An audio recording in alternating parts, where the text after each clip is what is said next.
How much vitamin D is enough to be optimal? Should I increase my vitamin D3 intake? Why? Can't I get vitamin D from the foods that I eat? What's the best vitamin D dosage? Are there any side effects to taking vitamin D? Did you know that vitamin D3 is a vitamin, of course, but it's also a hormone?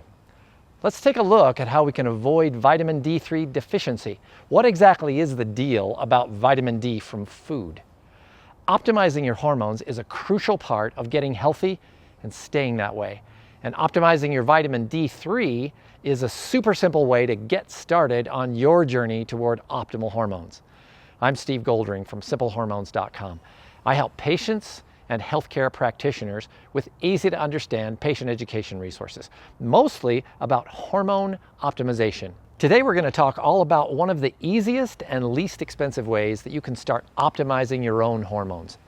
Low vitamin D3 levels have been associated with things like higher risks for heart disease, for osteoporosis, for cancer, for depression, even for dementia and Alzheimer's disease and weight gain, belly fat. Vitamin D3 is involved in what we call insulin sensitivity.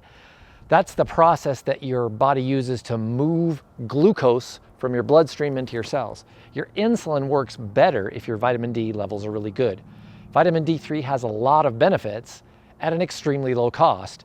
It also has very little in the way of side effects. It's pretty well established that vitamin D3 is an anti-inflammatory vitamin. It helps reduce what we call whole body chronic inflammation. That's inflammation that causes a lot of problems in a lot of people, especially over the age of 50. That inflammation puts us all at risk for heart disease and death. Whole body inflammation is one of the biggest ways viruses cause damage to our systems.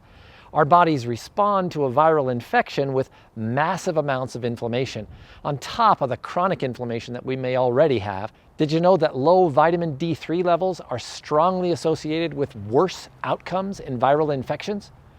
So whether it's the common cold, the flu, or a worldwide viral pandemic, having low vitamin D3 is probably going to mean you'll suffer worse symptoms, and it might take a lot longer for you to get over it. A few studies even show that strong vitamin D3 levels can help you have a better immune response when you get a vaccination against one of those viruses.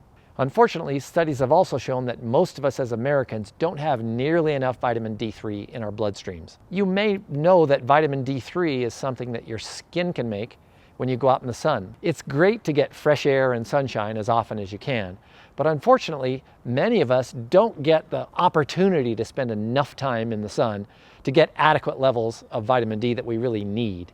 Unless you're a lifeguard and you spend at least 20 minutes every day in full sun wearing a tank top or a swimsuit, you're probably not getting enough vitamin D made by your skin.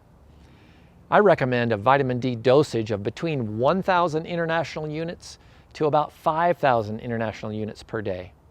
The US recommended daily allowance is 600 IU per day, which is way too low. That RDA might be a big reason so many of us have a dangerously low D3 level, in addition to the fact that we don't get outside very much. It is possible to get vitamin D from the foods that we eat, but there is a little bit of a problem with that too. Salmon has the most vitamin D of just about any food. If you wanted to get enough vitamin D from salmon, you're probably going to have to eat 1 to 6 servings of salmon every single day. Well, I like salmon. My wife and I eat it all the time, but I really don't want to eat it every day, and especially not 6 times a day. Then there's whole milk. It's often called vitamin D whole milk because it has vitamin D added to it. To get enough vitamin D from milk, you're going to need to drink somewhere between 6 cups a day, that's about 1.5 quarts, up to 2.5 gallons of whole milk every single day. That's just not going to work for anybody. Vitamin D3 is added to other, say, milk substitutes like almond milk or soy milk. Almond milk, I was looking at our almond milk today, it would take me 1.5 gallons every day to get enough vitamin D.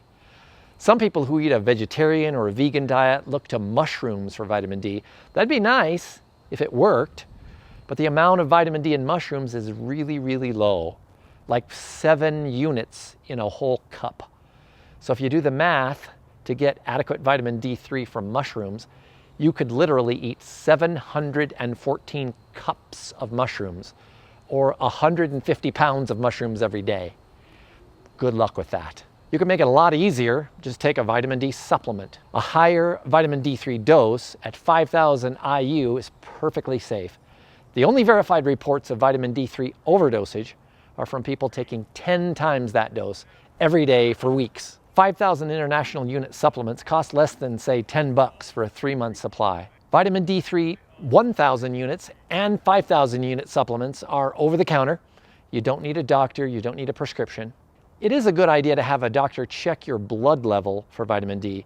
It's actually measured with something called a 25-hydroxy vitamin D to make sure you're getting enough. Vitamin D3 is very unlikely to cause any major side effects or even any side effects at all. Getting your vitamin D3 level optimized is really the easy first step on your journey toward optimizing your own hormones. Be sure to click the like and subscribe buttons and get notified anytime I post a new video here on my channel. Thanks so much for watching, and I look forward to talking to you again soon. Go out in the sun and get some vitamin D, have some salmon, but maybe supplement with a vitamin D3 capsule.